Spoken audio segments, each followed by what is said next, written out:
Okay, I think we may be live. I lost you for a second. Can you hear me, Michael? I can, sir. Can you hear me? Can you see me? I can. You're sideways, at least on my monitor you are. Let me Well, check. let's see if we can fix it. There we go. How's that? That's the Michael I'm used to seeing. Oh my goodness. How are you, handsome? I'm doing good. How are you doing during this pandemic? It looks like you're having a lot nicer weather there than here in Texas. I had to move inside because it's storming outside. It's hot out. It's like a balmy 90 right now, but I'm in the shade, and if I go indoors, then you will have to fight for my attention over my boys and my wife and my two dogs. So I'll suffer for DWE and DWD in our art and sit outside for a little bit. It's all about the art, man. The family is distance second, man. As I tell my beautiful daughters, take a hike. Anyway, it's the trade-off is that we're under the Van Nuys airport flight pattern, so every once in a while we might have to hold for sound. Oh, well, we're used to that. Well, anyway, so, man, what have you been doing? How are you doing, buddy? For a minute, during this pandemic. Absolutely. Everything shut down. What have you been up to, man, besides watching your boys? That's about it. And believe me, that's taken all of what little energy I had left. That's pretty much taken all of it. But yeah, we were actually supposed to go back to work on Shameless on March 18th for the last season. So COVID came in right before and took it away. And then, we thought, well, maybe by the end of the summer we might be back in business. But now that Governor Newsom and Mayor Garcetti are starting to roll everything back again, I don't know, man. I'd love to tell everybody, this is our start date back at the Alibi Room, but I wouldn't be surprised if 2020 is a wash at this point. Well, hopefully, I'm hoping. I don't know if I can last till 2021, but I'm hoping that we'll be back on our bar stools before the end of the year. But it's out of my hands. So. Yeah. Well, that's awesome. Let me take care of a little business first before we really get into it. I've fallen in love with this Germstar, and in this pandemic, you got to keep sanitized, man. It's an easy spray. It's like the Cadillac. It's a spray that smells good. It goes right on. As you know, in the Alibi Room, they encourage us not to shower before coming to work. So in addition to power washing, we could all use some Germstar sanitation. I'm gonna say, especially in the Alibi Room, we should probably drink a shot of the damn thing. Yeah, I always like to start all these off, Mike. And thanks again for joining us, and thanks everyone for watching. My pleasure, man. I've been enjoying your interviews, man. You got some great quality guests, and I've had the pleasure of working with a couple of them, and so and of course, it's just always nice to see you, brother. And I appreciate those kind words, man. And I always knew I was going to have you on, and this is a real thrill for me to get to see you and hang out with you again. And I always like to start these off, as if you've known from watching it. Do you remember how and where we first met? I do remember where we first met. We first met. Here we go. Just as I'm starting the story, here comes the plane. The plane. We worked on my first episode of Shameless was episode 2 of the first season, the first episode after the pilot. And that's where I met you. You were on set working at the Alibi that day. And yeah, it's hard to believe that's 10 years ago already, but almost. But yeah, that's when it was, man. And a beautiful friendship was born of the Alibi. One of many. I remember that day because you didn't we break it, the big screen TV or something, and you bought another one or offered to. They were running the cable from. I think originally, when the show started, they originally were going to have me living upstairs above the bar, and they ended up having, God, I'm blanking on his name right now, Jack, great character actor who played Stan on the show. And he passed away a few years ago, and I can see his face, but I'm blanking on his last name right now because because I'm getting older and I have COVID brain. But anyway, they were running the cable downstairs from my apartment to the big screen TV in the alibi room to watch, like a UFC fight, I think it was. Yeah. And everybody was rallying around it, and I was, bringing the hat around because I think my line was, I paid $149.50 on my Amex, so chip in, you cheap sons of bitches, So then the hat went around. So. Yeah. Well, who knew that was going to be the start of an iconic show? And for you and I both, I mean, you have a much bigger part than I did. I mean, you've turned into one of the stars of the show. I know you're so humble, you won't admit that, but I don't know if I'd say star, but one of the recurring characters on the show. Luckily, yeah. I mean, you know how it is, man. You're grinding out here, and they always dangle that recurring carrot in front of you, like, oh, it's gonna be a recurring role. It's gonna be a recurring role. And I mean, like to a T. To every time I've ever done that in my life up to this point, they said, oh, it's gonna be recurring. You get all excited, you do your one episode, and then you never hear from them again. That's it. You're a one and done. So, and it was looking that way for the first season. I did that second episode, and my manager, I used to, roll over to my manager's office a lot back when I was single and had freedom of movement. And we go to lunch and whatnot. And, we'd get the breakdowns. So, it would be like Shameless episode 3, Shameless episode 4, Shameless episode 5. And, they'd never call me back. So I got to be like Shameless episode 7. And I thought, well, here we go. I guess it's another one and done. And, luckily Nancy Pimentel in the writer's room remembered me and brought me back for like episode 8 of the first season. And then I did episode 10 and 12 of the first season. And then, slowly but surely as the seasons progressed, they kept working me in. So can you see what I'm showing on the screen right now? I sure can, man. Look at those handsome 4 horsemen of the apocalypse right there. There's this was actually my last day on Shameless. It was my goodbye, and there's me and you picking the back, and our man Steve Howie and Kermit. Jim Hoffmaster, absolutely. Yeah. So that was probably a year or two ago. Yeah. You had moved on to producing and starring and directing. You're like a multi-hyphenate, dude. Shameless couldn't contain you at the alibi. It was all theft. But anyway, so let's and if you're watching, we're talking to Michael Patrick McGill, who's been on Shameless for 10 years. If you know Shameless, you recognize him. He also did 6 episodes of The Office, which we'll get into, and tons of other things. He has like 150 credits, worked on almost every show. I mean, every time I turn on my TV, there's Mikey smiling back at me, and it's always a joy, man.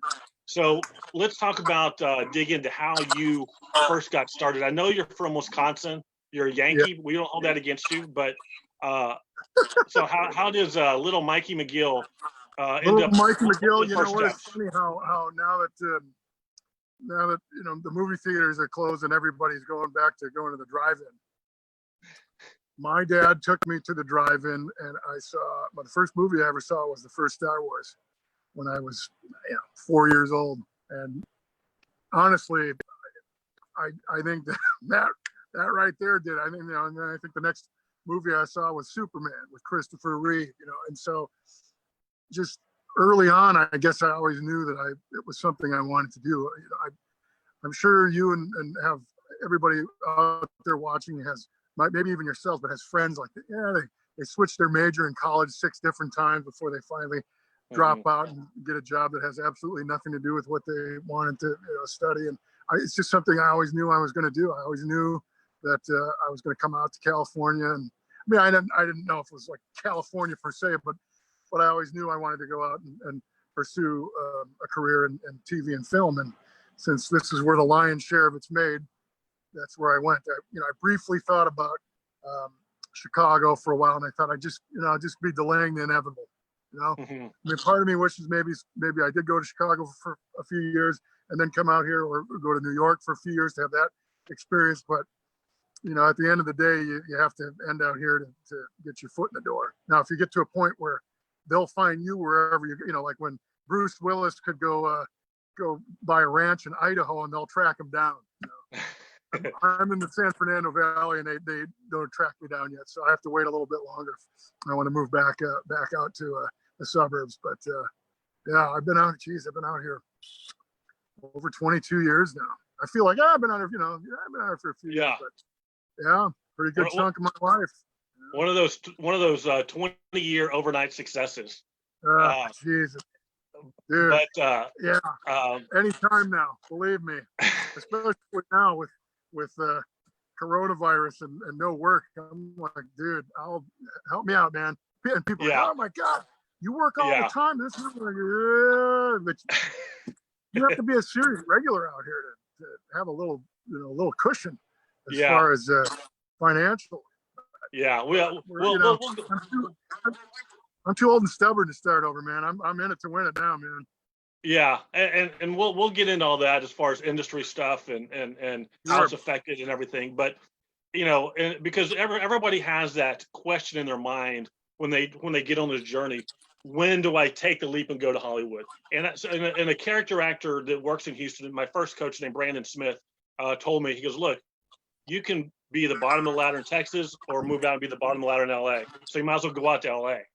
And so that's what got me out there. And so at what point I know you were in the military at one point. Did you know that was going to be just a few years, or did you think about going out to Hollywood before you joined the service? Well, I think I always knew I was going to, come out before I entered the service. I entered the Army Reserve, and helped me pay for college. And I was halfway through. I take that back. I graduated. I went to the University of Wisconsin, Stevens Point, and the University of Wisconsin Oshkosh, and got my degree in radio, TV, film. And I applied for some graduate schools. I had some interviews. I was on a waiting list actually for Loyola Marymount, out by the airport, but out by LAX. I must still be on the waiting list because I never heard anything back. But I remember I had an audition. I had an interview at Columbia College in Chicago, but I didn't have a really high. Is it ASVAB, SAT? One of those college prep. Or one of those graduate school tests you had to take, and I didn't study a lick for it. I was like, oh, I got to take this test. And the last one they're offering it is tomorrow. Let's go hurry up and do it.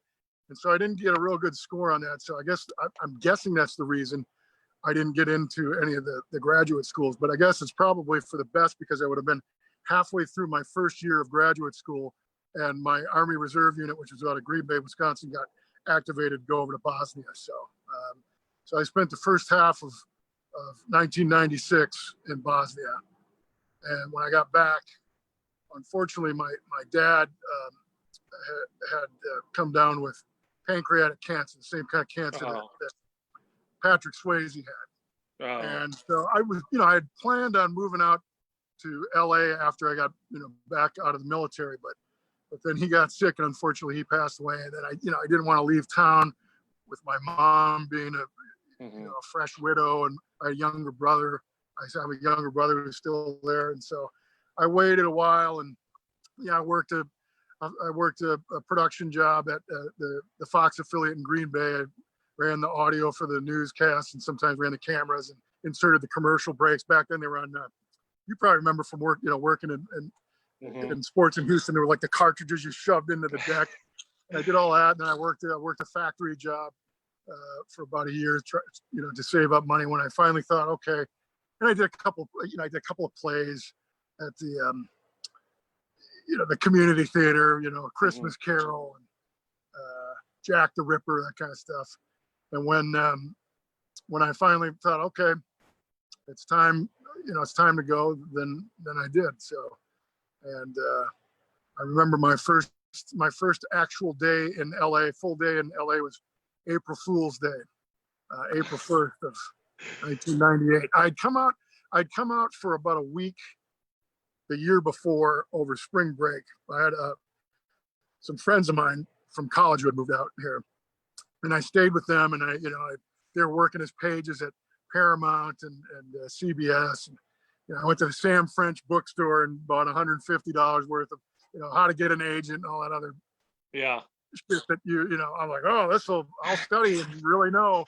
I'll hit the ground running. I remember people were saying like, well, you got to give yourself a year, before anything happens. And, I was probably 24, 25. Like, dude, maybe you need a year. After a year, I'm going to be doing TV and movies, baby. And then I came out here and like 3 years had gone by before anything happened. I'm like, oh my God, what did I get myself into? You hear these stories about some dude rolled into town with $50 in their pocket off the bus and, made it happen. And I had saved up like $6 or $7 grand, which to me was like, that was a lot of money. Like I got a lot of cushion. And dude, I ripped through that in like 3 months out here. So yeah. Well, you had about $5 grand more than I did when I got there. So right? you're a rich man.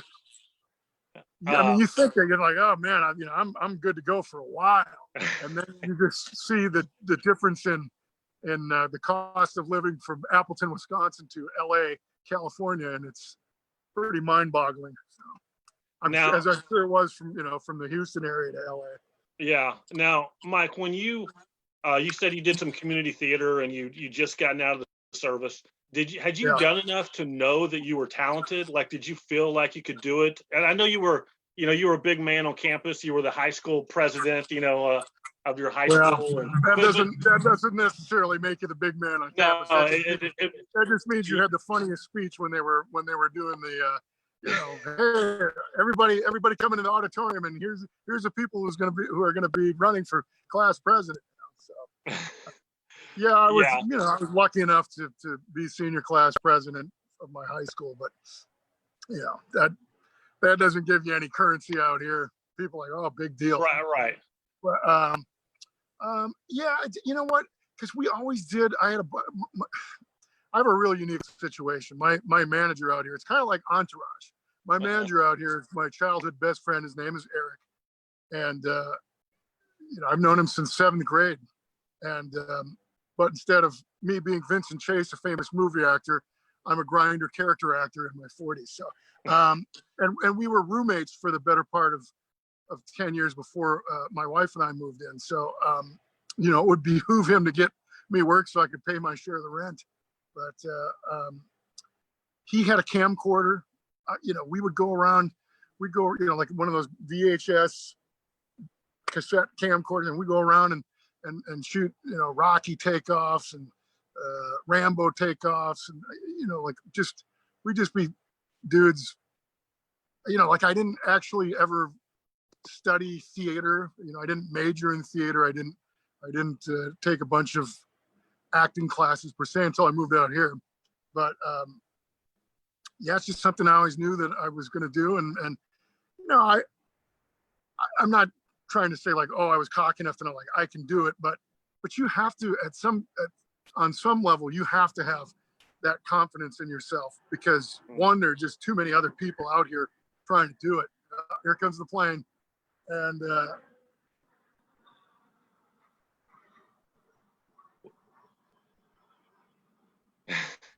I was trying to see what airline it was. I couldn't tell. It wasn't Southwest, and it wasn't FedEx.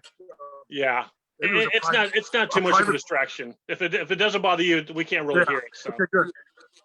Okay, great. So you just have, you got to believe in yourself, and believe me, man. There's how it is. You see guys like Russell Crowe or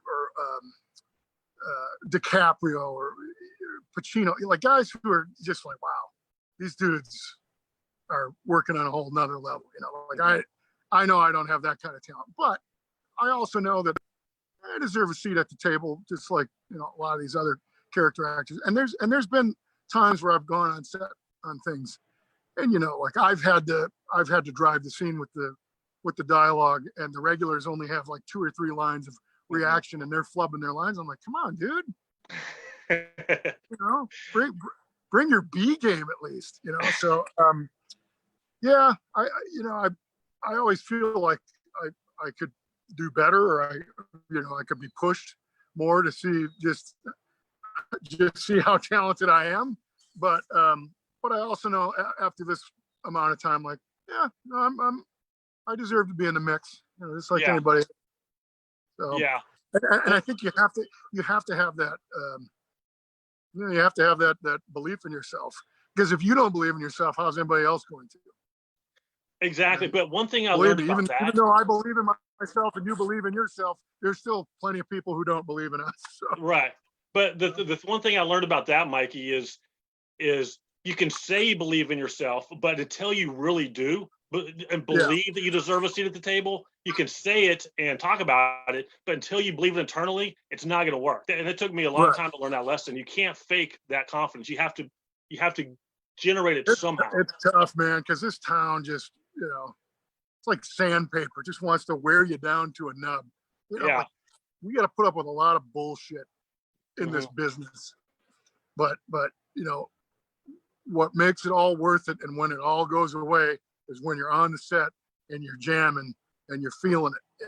And that's what makes all this other jumping through hoops and other stuff worthwhile. Yeah, I've eavesdropped in on some of those casting calls when I was at Eric's office, and dude, they don't pull any punches, man. And so it's just, or you see something that comes out in the breakdowns, you're like, oh my God, this thing fits me to a T. And then your agent or manager is trying to push you for it, and what they really want is somebody 15 years younger and hotter than the description on the cast. I'm like, okay, well, if you wanted a 28-year-old guy who's hot, then why don't you put that on the breakdown instead of early to mid 40s character type? Yeah, exactly. Well, one thing that I like about you, Mike, is watching your work is you make it look so effortless and easy, and that's a skill in of itself. And you're one of those guys who people watch and be like, oh man, I could do that. He's just sitting on his bar still talking. They don't realize how hard that is to make it believable, to make people believe you. And so every time I watch you, you make it look so easy. How hard is it to make it look that easy? Well, I mean, luckily for me with this role, I don't have to do a ton of acting. Like, I know these guys. I grew up with these guys. I used to tend bar at a place called the Triangle Tavern in Oshkosh, Wisconsin. It's no longer there, but it's blue collar guys coming off second shifts. They belly up to the bar and they want their old style and their beer nuts. Put a pizza in the pizza oven, and they're gonna sit and stay there till closing time, because they don't want to go home. But and it's just being from the Midwest. The show's set in Chicago, and me being from Wisconsin, I'm about 4 hours away from Chicago, but close enough where I grew up in within this kind of blue collar. My dad was an insurance salesman, but he was a real gregarious blue collar talkative guy, and so I'm sure when I did the audition, half the time when I go to an audition where it's a guy like this, I try to channel my dad. My dad was like a real big guy like me. Like Jackie Gleason always reminds me of my dad, just like real big, larger than life personality. Yeah. I remember the first TV show, the first kind of legit TV show that I booked was Babe Ruth in a flashback episode of Touched by an Angel. And, I had no idea what he sounded like. So when I went to the audition, I just did it like my dad, put her in there, kid, I'm going to swing. And then once I booked the job, excuse me, they gave me a DVD of Babe Ruth, and I watched it, to kind of study. And he was like a marble mouth guy. It was like Edward G. Robinson, like, here, put it in there. And so for me, I'm like, okay, it's my first big job. They're flying me out to Salt Lake City, Utah, put me up, and and I want to do right by Babe Ruth. So I did the whole episode like that, like, here, throw it in. And actually was a left-handed hitter, and I'm a righty, so I look like a spaz. I think they had to flip the negative to make it flip the negative and creatively edit it to look like I actually hit the ball. But when they actually aired the episode, they dubbed my voiceover completely. So it wasn't my voice. It wasn't me doing the Edward G. Robinson at all. It was another, and like this guy sounded like he was 15 years old. And but nobody ever told me, the director, nobody ever told me on the set, like, hey, just talk normal, don't do this. And so it's actually the second time that's happened where my voice got dubbed over, and I was like, geez, what's wrong with me? But I think they paid me double for it, so I was like, okay, well, you're gonna use somebody else's voice, at least you paid me twice for it, so what the hell. There you go. But, like, you tell everybody back home, like, hey, I'm gonna be on, and people are like, that's not you, what the hell, who's that? Welcome to Hollywood, man. That's the biz. Well, if I had $1 for every time I disappointed my parents with something I was in and got edited out or whatever, I would be retired to my ranch right now. I was gonna say your house would be paid for, right? Actually, the first ER, I did a handful of ERs over the years, which is John Wells Productions as well, and got cut out completely. I did a top of show guest star. It was actually right before we started shooting Shameless. There was a show at Warner Brothers called Harry's Law. It was with Kathy Bates, and she played a lawyer in a bookstore. It was a David E. Kelly show, and I'd worked on Boston Legal and The Practice, and the director of my episode of Harry's Law, wanted to work with me again, which was great. And I got a top of show guest star. I worked like 5 of the 8 days on the episode. Was the bad guy, had a stunt double, had like a broken nose. It was great. Got cut completely from the episode. I got paid for it, but I'm like, oh man, I wanted to show. They just decided to do something else in post production, I guess. And then it was like, oh, don't worry, we'll take care of you next time. And then I never got called back. I think that shot right across the way from where we shot on Shameless. On Warner Brothers. It was like stage 20. As a matter of fact, I think when I had finished shooting my first day on that first episode of Shameless, when we met, I was walking back to the parking garage and I bumped into a couple of the actors, like Nate Cordry was one of the actors, and like somebody on a golf cart, one of the ADs, and a couple of cast members, and I told them, hey, I'm working on this new show, Shameless. So, but that's awesome. So once you got to LA, how long until you did the Touched by the Angel and things started ramping up for you? How long ago? Brutal, man. Like 3 years, I'd say, at least. And how did you survive during that time? I worked for my manager, Catherine James, unfortunately, who's since passed away, and that's Eric and I both worked for her. And then Eric became her partner, and then he's my manager now. Since she passed away, she handled a lot of writers and directors. She's kind of known for bringing Quentin Tarantino up through the ranks. At the time when I was working for her, she worked. One of her clients was Mark Dacascos, who's a famous martial arts actor. Has been in a bunch of stuff.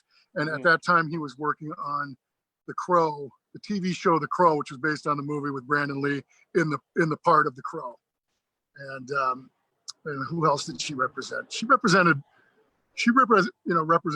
some good people, and Eric and I would work for her, and we'd pull submissions and put the headshots and resumes together, get them out ready to go out for the messengers and whatnot.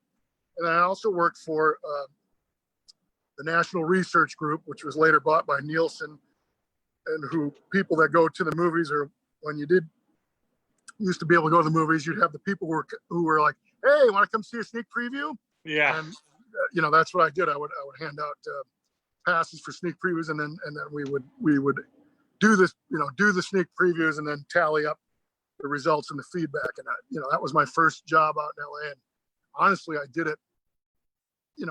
I continue to do it at least part-time all the way up until I think the last one that I did was a sneak preview for Magic Mike 2, Magic Mike XXL. The first one, one of the first ones I did were like Varsity Blues, and and over the course of those 15 years or whatnot, I got to see a lot of celebrities, and it was pretty cool. I got in trouble once. I was apparently talking to Ashley Judd a little too long for some of the powers that be's taste. But is that restraining order still in effect?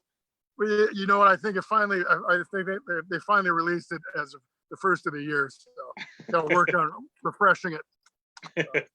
Statute of limitation. So if you're just joining us, we're talking to Michael Patrick McGill, esteemed character actor and all-around great guy, and of course, longtime Shameless star for the entire duration of the show, and also did 6 episodes of The Office. And how long did it take? I wish 6, only 3, but okay. But I'll take, I'll gladly, if you want to attach my name to 3 other episodes so I can get residuals for it, I'll gladly take it. But there was some fake information on the internet. 3 episodes. Yeah, it's all right, man. It's half truths. But I did a few episodes of The Office, which was great because, it's always great to work on any show, but if it's a show that you're already watching, you're a fan of, you get more excited. And if I remember right, I think it was season 3. It was like right at kind of the peak of its powers. It kind of got off to a slow start and almost didn't get renewed. And then, then all of a sudden it was the hot show there for a while. And that's when I got cast. And the first 2 episodes I did were back to back. And that's why I know it was at the peak of its powers, because Joss Whedon was the director of the first episode and J.J. Abrams was the director of the second episode. And then they brought me back the last season, and the long time director of photography on the show, who of course Matt Cason, he directed the episode. So that was cool. It's like getting to see guys from the crew were waiting their turn and finally got a chance. And I know he's gone on and he's directed several other projects as well. So, but I was bummed from the fact that I didn't get to work with. I didn't get to work with Steve Carell or with Rainn Wilson. I met them at the table reads, and years later I got to work with Steve on a movie called Beautiful Boy. My part ended up getting cut, but I told him that I had played Roy's brother, but I pretty much got to work with everybody else on the cast. And Toby was the gentleman who wrote the episode where we trashed the bar, which was great. So that was fun. And it, oh God, I really wish it would have gone more, because it's shot like 2 miles from where I lived at the time. It was like right up the street. And I remember, I was playing, David Denman played Roy, who was Pam's fiance. It was the love triangle between Pam and Jim and Roy. And so I played Roy's brother Kenny, and he said, "Oh, I'm filming my next episode, or my last episode, next week." And I was like, "Oh, well, I guess I'm filming my last episode right now then, because if you're going, I don't think they're going to need me." But but it was fun. It was great. And actually, the stunt coordinator for the episode was Michael J. Fox's longtime stunt double.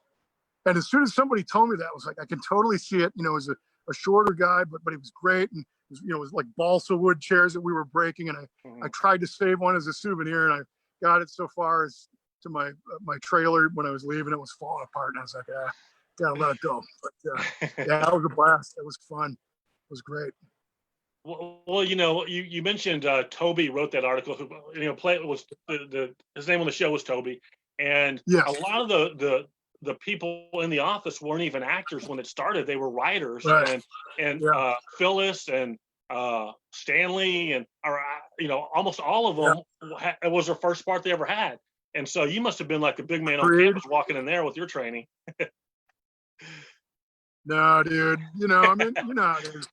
Anytime you're walking into somebody else's playground, I kind of ease into it and let them set the tone, because as I'm sure you've known, there's been times where they roll out the red carpet for you, and then there's times where you hardly get a boo from anybody. And I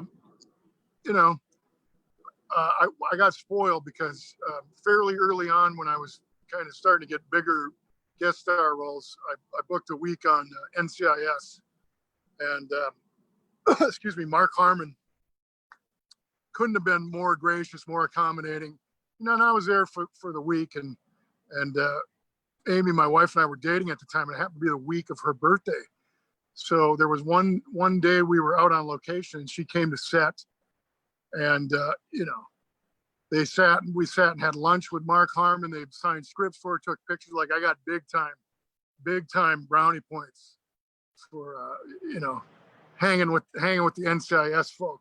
And so Amy thought that's how it is with everybody. And then, I've gone on to do some other projects where you don't get the time, like you might get hey, if that, and it's too bad. I mean, I feel like if I ever get to a position where I'm a regular on a show, I want to at least be cordial, like, hey, I get it. You got your bubble and you got your friends we talk to every day. And a lot of times you're only going to be there for the week or maybe even only the afternoon, but you can still introduce yourself and you can make, the guest actor feel as comfortable as they possibly can coming into, another situation.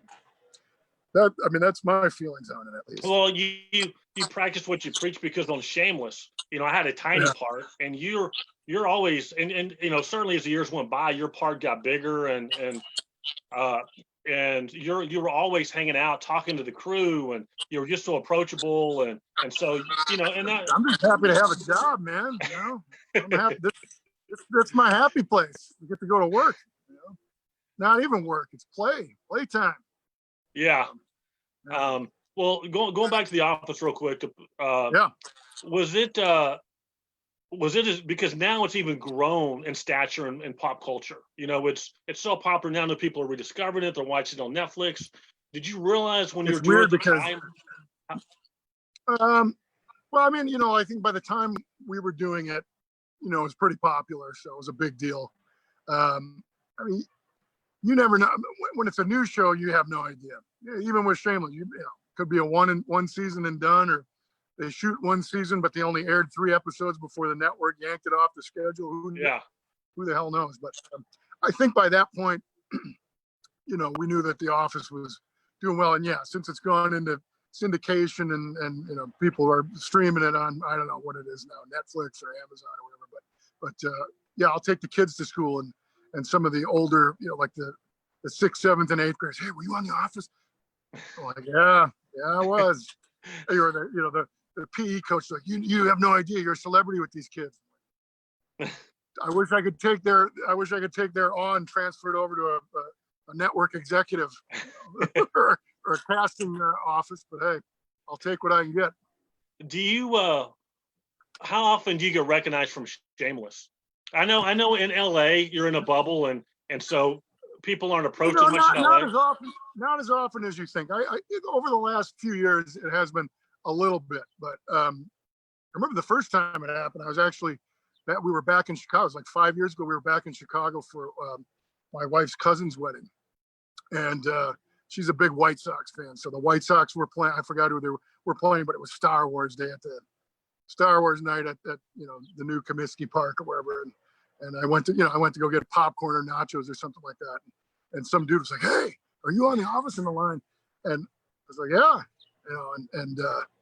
it happens with this is probably an implication on how much fast food I eat. But if I'm picking up fast food or like a Little Caesars pizza or something, hey, were you on hey, Shameless, but very rare. I remember the first time I got recognized anywhere, I think, and it was at the AMC in Burbank. I went to the concession stand, and the young lady giving me my popcorn and soda said, "Were you on NCIS?" And I was just like completely out of the blue.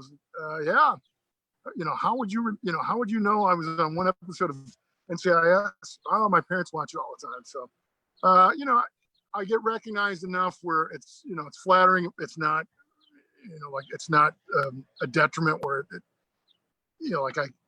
I'm getting swarmed or anything like that.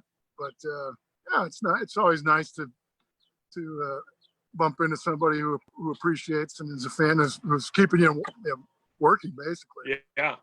Well, I almost forgot. I'm wearing the shirt in your honor. Nice. You can see it. I sure can. Yeah. I think at one point I bought on the NBC website. I know I bought a Dwight Schrute bobblehead, but I think I bought like the Dunder Mifflin, the paper, like the gray work shirt that Roy and Craig Robinson wore. but I have no idea what happened to it. It's floating around here somewhere. Probably doesn't fit anymore. So I got my dumpster fire 2020 T-shirt happening. Between that and the murder hornets T-shirt. So so let's get into Shameless. How did that? I assume it was just a regular audition. You go out, and it was initially supposed to be a few lines in the second episode, which is my first episode also. And so you go out. I'm not sure what the lead time was between, what the time frame was between them shooting the pilot and then, going into production. But my guess is it was probably at least, like 6 months. They probably did the pilot earlier that year, and then this was like late August, early September of 2010. So I had the audition, and it said Tommy, blue collar, bruised capillaries on the nose, 40s to 60s, of course. I was probably in my late 30s at the time. So, but I went in, and John Levy, who casts all of casts all of John Wells' shows, and luckily for me, most of the shows are set in Chicago. So, me being a Midwest type, I'm right for their shows. So I'd done a handful of ERs over the years. I did an episode of Citizen Baines, which was a John Wells show. I did an episode of, what else did I do? I don't know. I did Southland. I did Southland with Cudlitz. Yeah. Michael Cudlitz, yes. Yeah, absolutely. What a truly fantastic role for him. And I had the privilege of working with him. There was a show called Standoff on Fox a couple years earlier with Ron Livingston, and he was a series regular on that. And I did an episode. As a matter of fact, I did an episode where I was a dad, and it was like one of the angry kids in the episode was Noel Fisher. So we realized that after the fact, but I got off on my tangent. Anyway, so John Levy, and he's kind of got a reputation for, he's like a hard office to get into, but for whatever reason, he or Wells or somebody likes me over there because I would say 50% of the time I go in there and audition, I end up getting it. So I went in and auditioned for it, and it was just, I think it was 2 lines. I think it was 149 on my index to pay up the cheap bastards, and probably threw in an F-bomb for good measure or something. And I probably I think when I did the original audition, since it was Chicago, I kind of upped the Chicago accent. I put on a little Dennis Franz, hey, you cheap bastards, pay up. But I didn't, once I got cast, I was like, I must be Midwest enough for him. I'll leave the Chicago accent to Emmy. But I went in and did it, and then a week later, I went in and read for the audition, and it felt fine. And it was with John Levy and his associates. And then a week later, they wanted to bring me back again for another read. Same thing. And I was like, really? Do I have to come back again for 2 lines? They can't just, they taped me. But for this one, and I almost let my ego get in the way. And I'm glad I didn't, because we wouldn't be sitting here talking about it now. But so I went back a week later, and Wells was at the callback, and I feel like Christopher Shulock might have been in the audition too, because they were kind of giving me a couple of redirects and things. So, but yeah, and then we were on set and off and running. So, well, if you're watching this, we're talking about John Wells, who created Shameless and what is the ER and just a legend, and he created all those shows. Yeah. And so he does kind of use the same people, and he has a specific way he does. Like you said, he uses John Levy to cast, and there's no scripts out on set. You got to be memorized, or get the boot. And I saw that happen one time. I don't know if you were there or not, but I saw somebody get fired for not knowing their lines. Do you know who I'm talking about? We were there. Absolutely. Yeah, I know exactly what you're talking about. It's I don't care. I was all excited when I was like, oh, she's on the show. Awesome. And, you know, talking We're to her. talking about Kelly LeBrock, who you know from Weird Science. She was the Oh my God. don't hate me because I'm beautiful girl, like in the 80s and 90s commercials. Yeah. Like she was. And she was. I mean, I thought she was still beautiful. You know, like I don't know how old she is now. Yeah. She got probably in her 60s, but she still looked great. And she, you know, she's got the British accent. And, you know, and of course, me being a huge Weird Science fan growing up, I was like, you know, Yeah. Yeah. And I think actually, oh God, why am I blanking on everybody's names?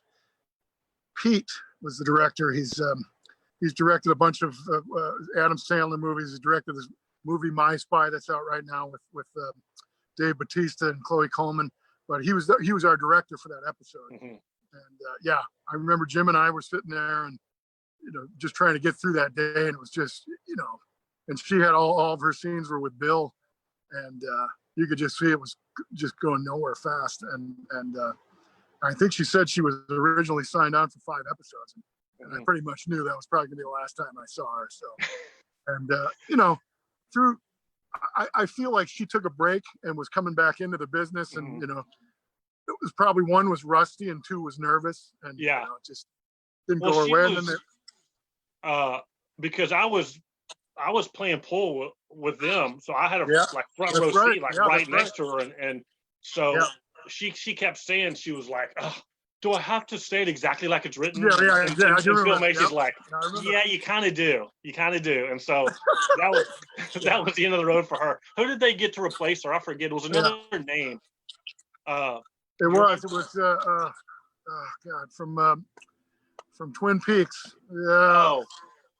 Oh God, I can see her too. Here, I'll Google while we're talking. We'll come back Google to it. Yeah, it's we're too old to be trying to recall these names. Dude, I can't. I'm like having a hard time remembering my kids' names.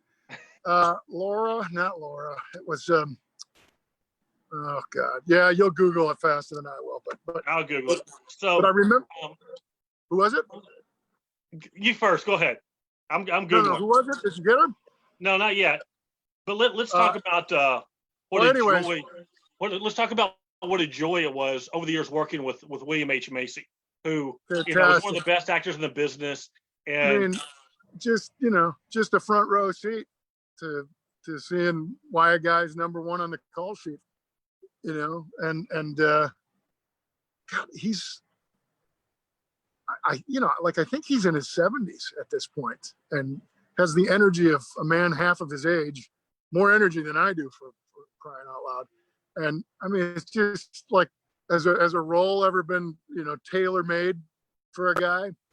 And he just kills it. I mean, like, you know, we see the scripts and we read the scripts ahead of time, and I still have a hard time keeping a straight face. You know, like, you know what he's going to say, but because he's got just the best timing and has such a grasp of his character that, you know, it's really entertaining to watch. And, you know, sometimes he's got a lot of stuff on his plate, and he's written and directed a few episodes of the series, and, you know, sometimes he's wearing multiple hats on set, so we don't get a lot of chat time in between takes. But then there's other days where, you know, we're sitting in between takes at the bar, and he'll be telling us stories about you know, his career and things that he went through, and we're all sitting there, you know, like this, lapping it up, you know. Yeah. Sherilyn Fenn, was that it? Sherilyn Fenn, thank you very much. Sherilyn Fenn, and we went back and reshot that day. And I remember there was a point where Sherilyn was having a little trouble with the material too, and I think Jim and I looked at each other like, is this like the uncastable role? But then she, you know, like a pro, she settled in and she was great. You know, she did a great job as Queenie on the show. But yeah, Sherilyn Fenn, that's right. Yeah. Thank God for Google, man. Thank God for Google, man. So, and when we're talking about Macy, I mean, he's one of the highlights, not even joking, about one of my career. He was directing one of the episodes, and I was coming out of the bathroom, and he said, do something funny. And I'm like, you know, and so I had like, I'm in the Alibi Bar bathroom. I've got 15 seconds to think about something funny. Everybody's watching when I come out. And so I do something. And I think I just looked around, had my pants unzipped, like, where am I? You know, and then he pulled me over later. He said, man, that was really funny. Like, I was laughing so hard. And that one compliment was honestly, like, I still cruise on that. Like that made my year hearing that from William H. Macy. You know, you usually hear about how you effed up or, you know, how you suck. Mm-hmm. So when you when you get some words of encouragement, and it's especially from somebody that you admire, you know, it's a big deal. I remember I worked on Monk, and oh God, here we go again. Buffalo Bill, Ted Levine, who played the captain, and Jason, who played the lieutenant. They were the cops who worked with Adrian Monk, with Tony Shalhoub.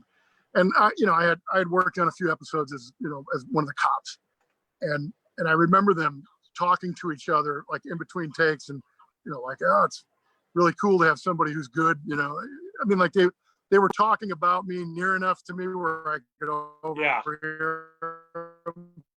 And I was, they were saying it right in the face. I was like, that's cool, man. Thank you. That made my day. But oh Jesus. I mean, when I did, like one of the first things I did was NYPD Blue, which is one of my favorite shows of all time. Mm-hmm. And I got to work with Dennis Franz and Zach from Saved by the Bell, Mark Paul Gosselaar. And at the end of the day, Franz came up to me, put his hand on my shoulder, and said, "You did a good job today." And I was like, I mean, that's huge. Sipowicz thinks I did a good job. I there's not another actor who I watched it on a TV show that's brought me to tears more than Dennis Franz. Like you're watching it, and all of a sudden I just start feeling him come down my face. I'm like, dude, you give that guy the Emmy every single year for mm-hmm. playing Sipowicz. So I was, that was one I put in my pocket and had a big smile on for probably the rest of the year. But yeah. Was there, because Shameless, if you haven't seen it, I mean, they're pushing the envelope. It's probably the worst show on TV, not quality, but like stories. It lives up to its title, doesn't it? Yeah. And so, I mean, I could go into like some of the stories. I mean, lying about your kid having cancer to get free stuff. A woman needing a heart transplant, lying about it so you can collect her, income from the city. Like, it's really shameless. Was there ever anything I'm not easily offended. But if I'll get those scripts, I'll look at them and be like, ooh, somebody's going to have a problem with this story. Somebody's going to have a problem with this one. So. Did they ever ask you to do anything that you were really uncomfortable with? Well, the only time Levy ever called me directly was Fiona's bachelorette party, where I had to do the striptease dance, And he called me up and he said, like, how comfortable would you be bearing your bottom? And I was like, I don't mind doing it. I don't think it's what the Showtime subscriber base is clamoring for, but I'll be a trooper and do it. And when you end up watching that scene, you got Emmy, who's Fiona, you got Shanola V.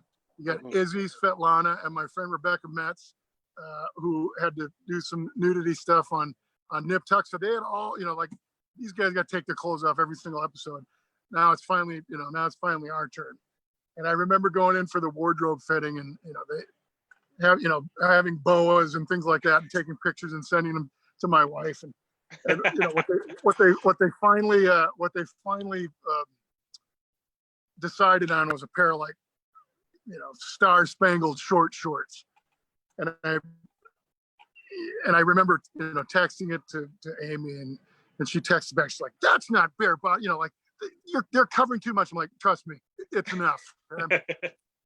So, I mean, and I know Jim probably wasn't the most comfortable doing that. Actually, Steve was probably the most uncomfortable, ironically, shooting that. And he's the dude with the Adonis body, but but he didn't, and I love that scene. I was a little disappointed they didn't invite me to be dancing on stage, because they had like a couple of schmoes in there. But anyway, I think the original, at first we were kind of upset that they didn't include Terry, but I think they asked Terry, and Terry was like, no thanks. That's insane. That's why they got the guy who kind of looked like, I think his name was Dana.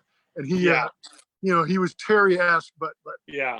And he was a good sport and great, but yeah, of course you would have rather seen some of the regulars through the years do it. But it's like I worked on Jersey Boys, and had a bit small part, but at the end of Jersey Boys, he did this big dance number with the whole cast to the tunes. And I was like, oh shit, I would have liked to have done that, but I never got asked. They probably took one look at me like, nah, we don't want to deal with workers' comp if he twists an ankle. But I would have been game for doing that. That would have been fun. Yeah. Well, it's Shameless. Well, that's something else. I haven't seen it, the movie, but you did Jersey Boys. What was that experience? How was that? Because that was a big, huge film. It was awesome, man. I mean, that was right before. It was like right before I think season 4 started shooting of Shameless. I had a real awesome run that year. It's right before my younger son Johnny was born, and I had gotten a chance to work with pretty much my favorite actor of all time, Al Pacino, on a movie. At the time when we shot it was called Imagine, but they changed the name of it to Danny Collins. It was Bleecker Street's first movie, so it kind of didn't get a real huge theatrical release, but it's a great, if you're an Al Pacino fan, it's a great movie. He plays kind of like a Neil Diamond aging stadium rocker, and he finds out he's got a long lost son played by Bobby Cannavale, and he tries to go reconnect with him. And I played Bobby Cannavale's neighbor, and I was in awe of Al's character, and I was like, this is going to be the easiest acting job of my life, acting required.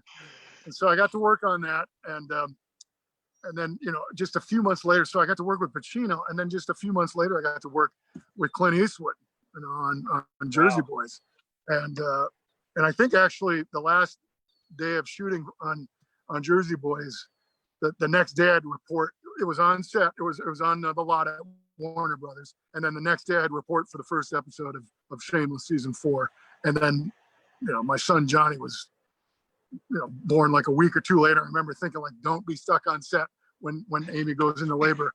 I want to go see the birth, and people are like, oh, don't worry about it. They'll let you go. I'm like, yeah, they'll let you go if you're Macy. If you're Tommy, they won't let you go. Well, they'll let you go. You just may not have you back. Yeah, exactly. They'll let you go. Enjoy your son. Like, enjoy your son, Mikey. Enjoy your son. You're gonna have a lot of time with him now. Yeah. But Eastwood, he works so fast. Like you're so excited to work. You're like, oh, I'm working on a Clint Eastwood movie. I'm working on a Clint Eastwood movie. Oh, we're already done. Okay, thanks, Clint. There was one time we were shooting on the lot on Warner Brothers, and the gentleman playing Frankie Valli won the Tony Award for it. I want to say his name is John, but again, you might have to Google it. But I played Officer Mike, typecasting, and I was walking down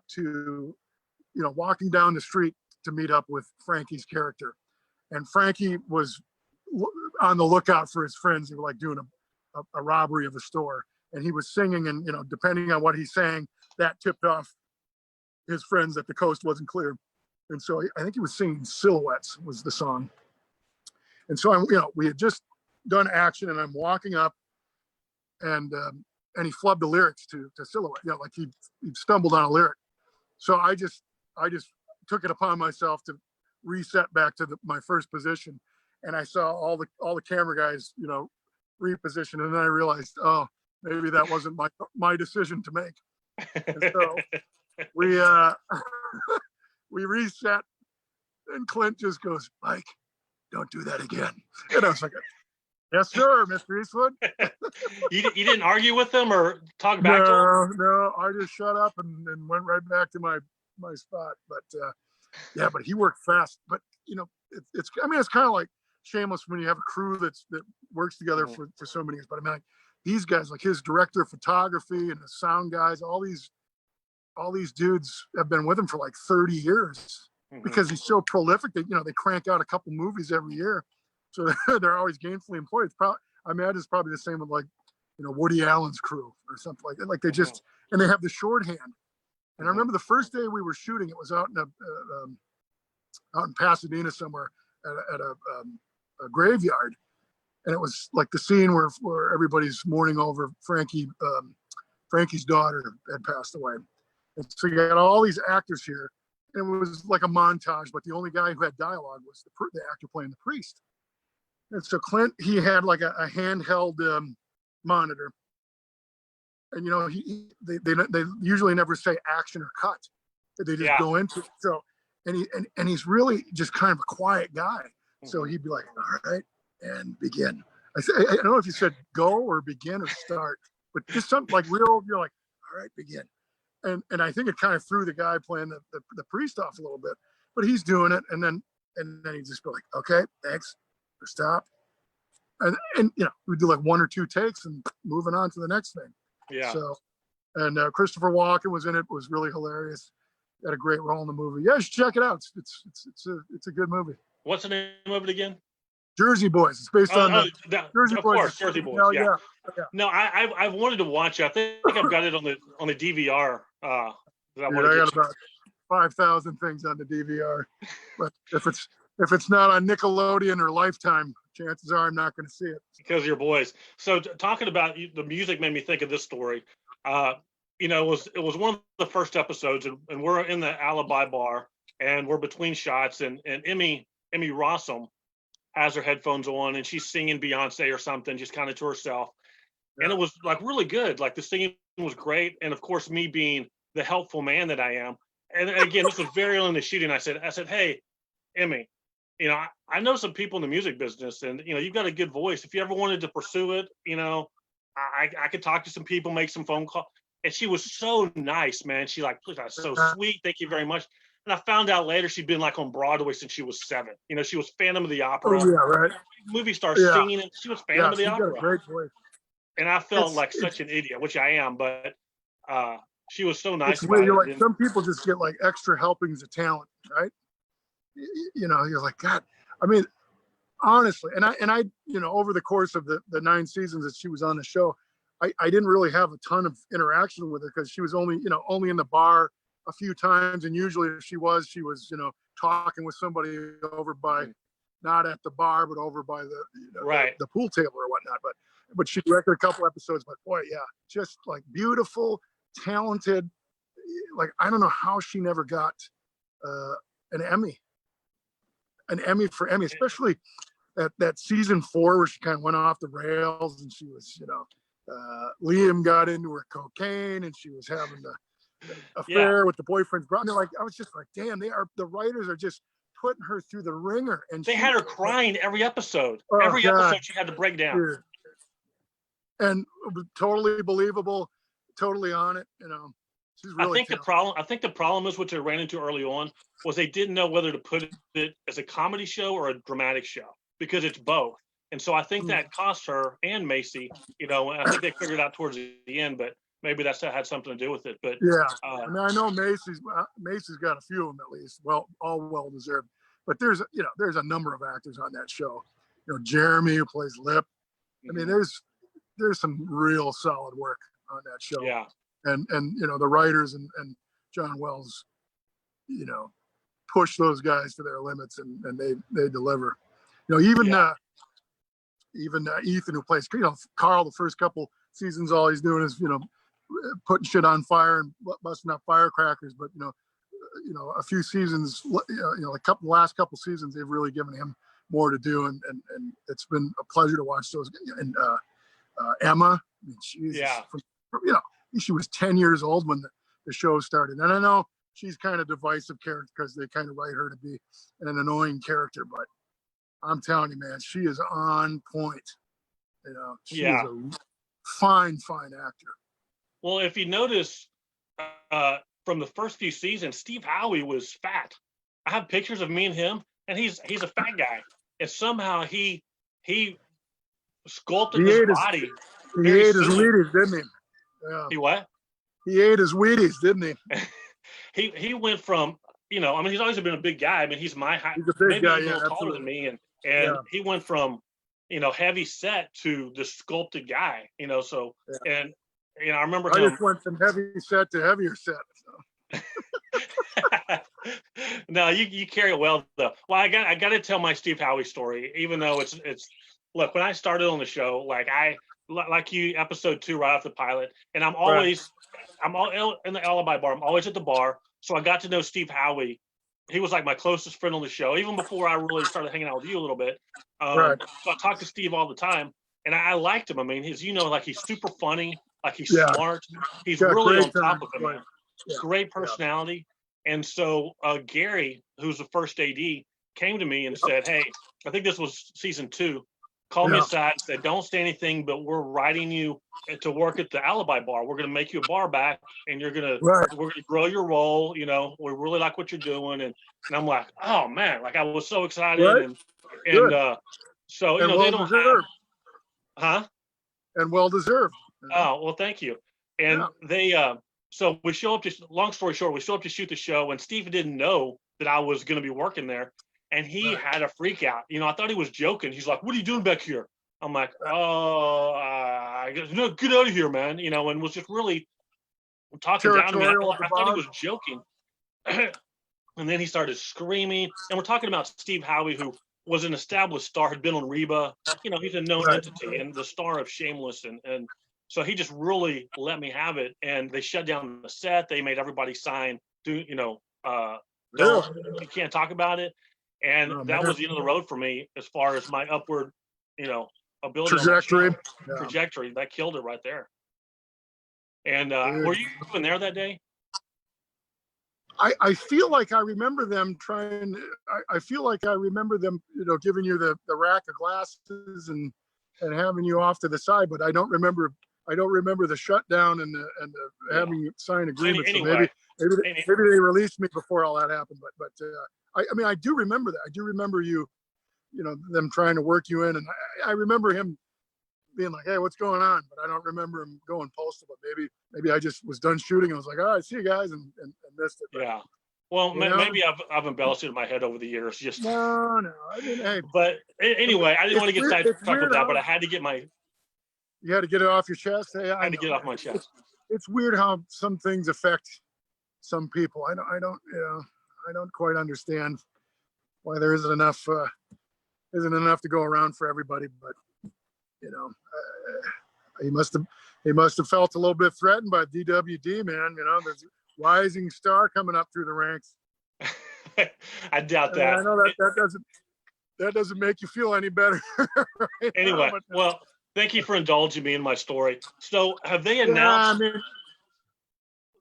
Have they announced officially that the next season is the last one for Shameless? That's it? They did at Showtime. I mean, unless John Wells wants to try to shop it to a different network, I feel like Gary, the president of Showtime, announced before all of even before all the COVID stuff came down that this was season 11 was going to be the last season of Shameless. So, in my mind, I'm prepared for it to be the last season. If they do something like a Lucifer where it goes from Fox to Netflix or something like that, hey, I'll hold on to the gravy train as long as they let me. But in my mind, we were gearing up to do the last season, and we were just getting ready to start doing the last season. So, and I know Shanola actually had gotten cast in a pilot. I don't know if it ever actually got filmed because it all went down over pilot season was right when coronavirus hit. But she was going to be taking over the Tiffany Haddish role. That movie Night School with Tiffany Haddish and Kevin Hart, they were doing a TV pilot based on that. And Shanola got cast, as the female lead. And so we talked about it briefly. She was like, I said, well, this might work out.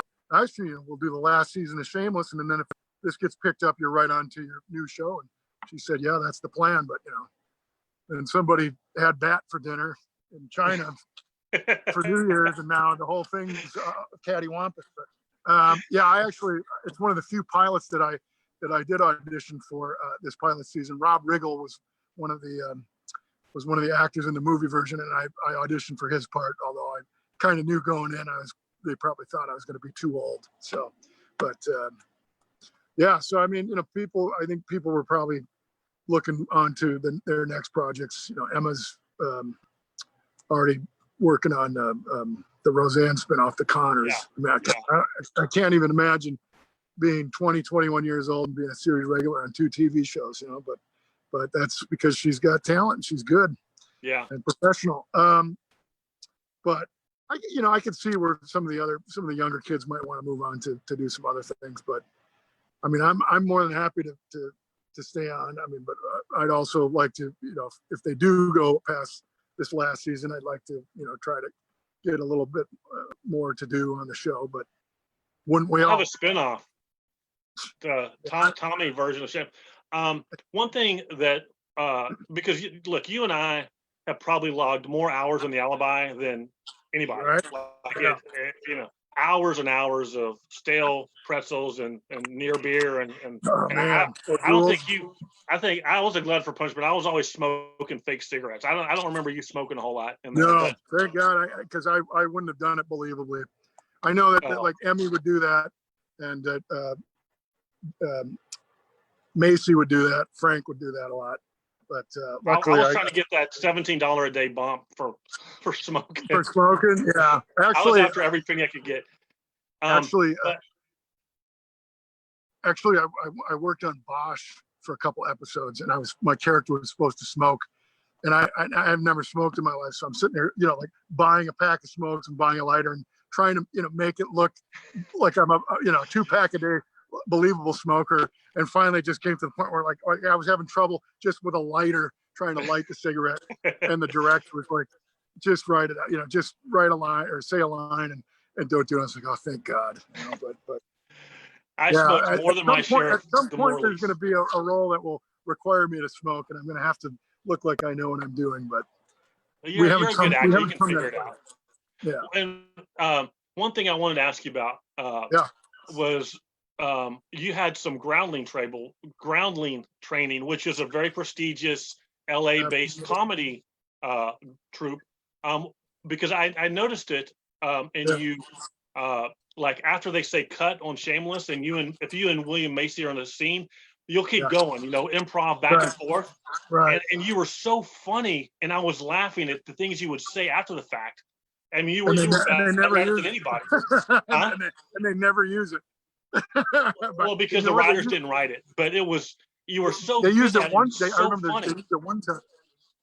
Thank you, man. Yeah, no, it's a good skill to have on your resume if you're an actor, I think, because it just gives you the flexibility to, you know, like let's say you do it the way it's written and the way the director asked you to do it, and then they say, well, let's try it a different way, and you're lighter on your feet, you have more malleability where you say, all right, okay, well, I know the lines and I know the intent of the scene, let's just see what happens. And actually there's one scene that I use on my demo reel from Shameless where it was some ad-libbing that they actually kept in the episode, and from the 3rd season, and Frank comes in, he's like, hey, you still got room in your garage for me to crash? And I'm like, no, Frank, you're not staying at my house. Why not? I'm like, because the last time you stayed at my house, you shit in my kitchen sink. And he's like, the layout's very confusing. And then that was it. And then I was like, I ad-libbed no, Frank. No means no. And then he ad-libbed, fuck you, Tommy. Fuck you means fuck you. So, and you know, and gave me the bird. It was just like perfect, you know, tete-a-tete. Sorry for the colorful language out there, kids. But it was, you know, it was like perfect exchange between the two characters, kept it in. So, but well, yeah, there's a lot of those. I remember there was one time. Yeah, there was a time when Chris Shulock told me to really lay into, you know, took me aside and said, you know, really lay into Lip, because it was when Lip came in and told everybody he was dropping out of school, and you know, you're the dumbest smart guy I've ever known, and you know, really putting it at him, and yeah, they never used any of it, but it was, but it, you know, it was what we needed to get Jeremy to that heightened point for his scene and this and that. So, but yeah, I always like doing that stuff. Always kind of adding a little zinger at the end, if they'll let me. I remember that I think it was at the end of the 3rd season, maybe, when we were having that push-up challenge, and Mike, Mark Milo was directing, and I remember he said, he was like, we want to get some throw up because Tommy was going to get sick to his stomach and throw up all over the place, and we never ended up using it. I was like, oh man, I would have been totally down for that, but that would have probably required a couple of costume changes, and they were running out of time. But yeah, doing those push-ups with you and me, and then you had the cigarette while you were doing the I was smoking cigarettes doing. Yeah. And Macy, of course, is so lean and wiry that he probably really wasn't having a problem doing all those push-ups. But yeah, it was fun. Yeah, you said he's in the 70s, and he still looks better than both of us with the shirt off. I mean, he looks incredible. Yeah, I don't know what the secret is, but clearly I'm not in on it. Probably not eating fast food every day like you and I do. We're trying to, it's a catch-22. We're trying to keep the economy alive here during tough times. We're talking. I wanted to mention this last story from my perspective. They had me coming out of the bathroom one time with my pants down, and I was super nervous about it because I didn't want to do it, but they wanted me to do it, and so we broke for lunch, and I was talking to Karen, who was she was in the first 3 seasons, beautiful blonde girl. She played 15 on the show, but she was like in her 20s, and yes, I know exactly. Yeah, and she said. I was kind of complaining about it on the lunch break, and she's like, look, she goes, we've all done it. Like the only thing that's going to happen is people back home are going to see it, and they're going to pray for you. That's it. And so she's like, everyone on the show is been naked. It's like everybody's turn sometime. And trust me, man, in this day and age of social media, there usually isn't a week or two that goes by. I did that striptease episode probably 5 years ago, and every couple of weeks somebody throws up a freeze frame of my striptease and like, oh my god, I can't unsee this. Too much information. I'm like, hey, dude, I gave you a warning, man. I told you it was coming up. I took a picture of the cock sock that they had me put on, and said, I'm telling you right now, be forewarned. So hey, that's my screensaver. That's my screensaver on my computer. Yeah, they probably charge a pretty penny for it now. So let's talk about real quick as we start to wind down. Sure. What people don't understand how difficult it is to make a living as an actor, and so somebody like you who works by an actor's measure all the time. I know there's days where you don't work, but by an actor's measure, compared to other actor friends of mine, you work all the time, and you still have two kids. Yeah, private school, Catholic school, mortgage payment. Oh my God! How do you deal with the pressure of having to continually book work? To pay your monthly nut. Eat fast food, take naps. That's a good question, man. You just keep soldiering through. I mean, like you said, it takes 22 years to be an overnight sensation. I just keep feeling like, okay, I put my time in. Anytime now, the big break can happen. Thank goodness I'm a cop type. That's my bread and butter. I mean, I've worked on Shameless more than any other show, but chances are, 9 times out of 10, if you see me on a TV show, I'm wearing a cop uniform. And it's just because, with my shoulders and my Irish name and my Irish look, I look and sound like a cop. Thank goodness. So, being a cop I've been able to work with Clint Eastwood and James Spader and William Shatner and, a host of others. But, I truly feel like, being out here, and, like coming from Wisconsin, like I just got my taxes done and I'm like, oh, geez, I made that much money. How come I'm so broke? Because I think in terms of, like how much it costs to live back home versus out here. And if I made what I made here back there, I'd be living on Easy Street. But, you pay a pretty penny for living out in Southern California. Mm-hmm. But that's where the work is. If they move TV and film production back to Appleton, Wisconsin, I could move back there, but that's not in the near future, I don't think. So, yeah, I mean, I feel like truly to kind of live a comfortable lifestyle, probably just as a single person out here, you have to net at least 6 figures a year. You know, like you'd have to net 100K. You know, that's just if you At had, least. you know, just if you had an apartment and a car and, you know, wanted to go see a movie or a concert every now and then and go out to eat. But yeah, I'm, I don't know, man. I keep kind of financing forward, you know, like, okay, well, this will get me another 6 months. And, you know, I got one credit card maxed out. I don't want to max out another one. So, but yeah, and like you said, you're right. I do feel fortunate that I do get to work more often than a lot of my other actor friends. Now, granted, there's some actor friends that we have that, you know, they work a couple of major commercials every year, and you know, they're set. Whoop. All right. My professional setup here is failing me.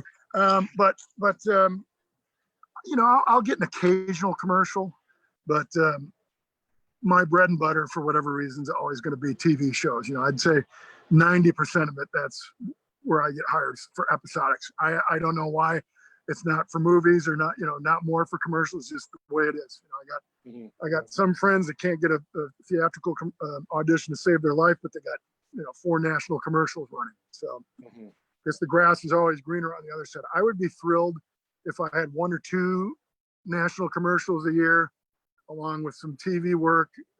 You know, I've been trying for years to break into voiceover work, and it's just, I feel like it's 20 times harder to get into than It on is. camera.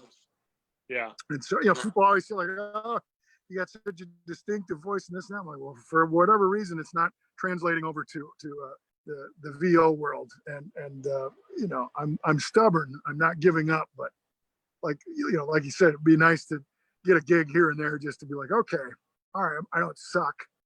I know there. I mean, I know there's some truly talented people out there who, you know, they can voice every voice in the cartoon themselves, and they got 10 different voices, and they all sound completely different. And I bow down to those guys. But I thought at the very least I could get, you know, like Army guys in video games, you know, get down, soldier.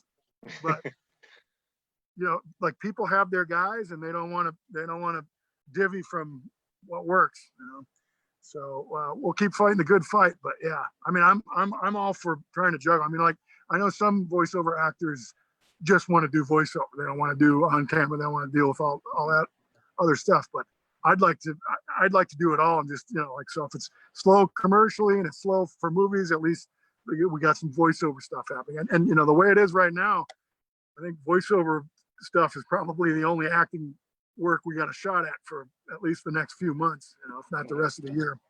But and plus, from a personal standpoint, I have 2 sons who are 6 and 9, and I get some big time dad cool points if I had a 2-line role on one of the cartoons that they like to watch. You know? Yeah. Well, maybe somebody will see this. You know, I've got a lot of friends that are in that industry, so you know, maybe they'll see it and be like, "That's what we need." Because, like, I have friends who've been on the show that do video games all the time and always having voiceover. You know, I can say my buddy Brian Krause. You know, he's always doing voiceover work. You know, and it's out there, but it's a racket, man. Like you said, out there, it's but very difficult to get into. It's like the mafia, man. You got to be a made guy. You know, it's like they put you on the books, and it's like you're in. You know? Well, I'll let you run, Mike. I thanks so much. How can people follow you? I know you're on Instagram and Facebook, or maybe that's private, but Instagram, and are you on Twitter? Yes, MP McG80, MP MCG80. That's my Twitter and Instagram followers, and then you can follow me on Facebook, Mike McGill. You can. Okay. You know, I'm one of the 30 Mike McGills. Just look for this face. Actually, I think my current profile picture is me doing this. So look for that ray of sunshine. How you doing, man? Before we wind down, you doing all right? I'm doing good, man. You know, health is kind of an issue, but that's fine. Yeah. And you know, I decided we all love you, brother, man. You know, that's why we're all tuning in. We love you, man. We want you around. You got now. Correct me if I'm wrong. I know I'm losing it, but did you just become a grandpa? Do you have a grandson or a granddaughter? I have a granddaughter and another one on the way. So damn, yeah, I'm you. a grandpa. Congratulations. Well, dude, I'm telling you, man, if I when you said if I had $1 for every time I got cut out of something, if I had $1 for every time somebody mistakes me for my kid's grandpa, my house would be paid for. And then I tell them to get off my lawn. And in my day, they didn't say that stuff. Congratulations, man. When's the new Bambino due? Due December 5th, I think. And the other one, she's in. They live overseas, so I haven't even met her yet. But she's coming over hopefully soon. Her name's Evie. She's 2 months old, and feels great, but I haven't met her yet. And also, I wanted to bring up: are you on? I have so many friends now, celebrity actor friends that are on Cameo. Are you on Cameo? And if so, I am on Cameo. I've been on Cameo. How are you to tell somebody happy birthday or Merry Christmas or happy whatever? Happy they can go to Cameo and hire you. Yeah, for sure. I'm down for that. Absolutely. Yeah, and actually a handful of people have done that already. So I appreciate that, and I appreciate you watching the show and continuing to watch the show and keeping me employed, not only on the show but Cameo videos. Yeah, I'm not going to win any records. Like that's another thing that a lot of these cast members on Shameless, they all got 2 million followers and this and that. Like that's never going to be me. So, but it may be. Well, I see people with 3 million followers, and I think I got about 5,000. And I probably had to work for that. I remember one of my buddies was like, I was on Twitter last night for 5 hours retweeting and liking and stuff. I'm like, dude, that's never going to be me. If I have 5 hours, I'm probably going to want to take at least a 2-hour nap and, get stuff done that I need to get done. But yeah, I'm too busy with the boys and life. I mean, I got a late start to my boys, so I found out over the last few months I'm not cut out to be a homeschool teacher, but that's that's where we're and I barely made it to the end of the school year, but now it looks like that's what we're going to be again in the fall. So I guess I better toughen up and tighten up the bootstraps. But yeah, they worked my last good nerve. Matt, like as I know you went through when your girls were growing up. They're pieces of work and they work your last good nerve. But boy, I love them like no other. I can't even imagine what life would be without them. So yeah, one of the few things I have an inkling of skill at is being a dad. And I'm not saying I'm an awesome dad, but I've kept them alive so far. So and they don't hate me yet. So we'll ride out the goodwill as long as we can. Yeah. Well, Mike, so go to cameo.com and look for Michael Patrick McGill and have him do a shout out to somebody, as Tommy from Shameless or whoever you want. Yeah, I think if you go to Cameo and search Shameless, the folks who have been on there, I think Laura who played Karen is on there, Jim who plays Kermit is on there, and a few other the recurring folks. So we'll be happy to hook that up for you. Okay, and also go to First Clean Solutions for your sanitizer needs, man. Please do. Good stuff. I'm wishing I had a canister right now. I'd like to freshen up. Yeah, you look very fresh from here, Mike. Thanks so much, man. I love you, and it's great to see you again. And I hope I get back out to LA and we can hang out and grab a beer. You too, buddy. Yeah, we definitely got to go shopping with the boys. Get another encore meatloaf dinner or lasagna dinner, or at least get in and out. Right. Awesome. Okay, Mike. Well, take care and give the boys a hug for me, and I'll see you. I'm not doing Shameless, but I'll see you on my TV doing Shameless. Let's hope so. Everybody else, thank you so much. Cheers. All right, DW. All right, take care, buddy. See you, bud.